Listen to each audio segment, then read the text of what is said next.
তুই কোনোদিনও সাদিয়ার নাগাল পাবি না। তুই বাইরা, এক্ষুনি আমার ঘর থেকে বাইরা।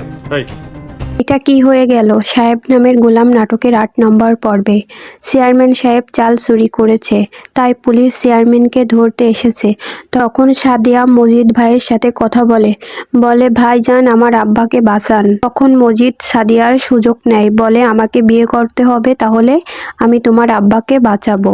তখন সাদিয়া কি করবে বুঝতে না পেরে মজিদের সাথে বিয়েতে রাজি হয়ে যায়।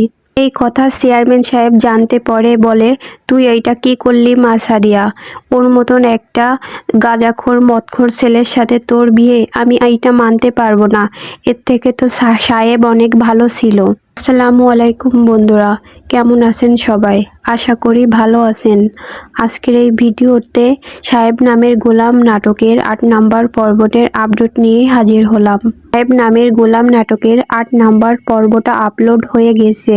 সাহেব নামের গোলাম নাটকের ৮ নম্বর পর্বটা আপলোড করা হয়েছে ঈগল ইসলামিক নাটক ইউটিউব চ্যানেলে। আপনারা যারা যারা এখনও সাহেব নামের গোলাম নাটকের ৮ নম্বর পর্বটা দেখেননি, তারা এক্ষুনি গিয়ে দেখে আসেন। আশা করি আপনাদের সবার এই ৮ নম্বর পর্বটা অনেক ভালো লাগবে। পর্যায়ে আমরা দেখতে পারি সাদিয়া বাড়ি থেকে পালিয়ে যায়।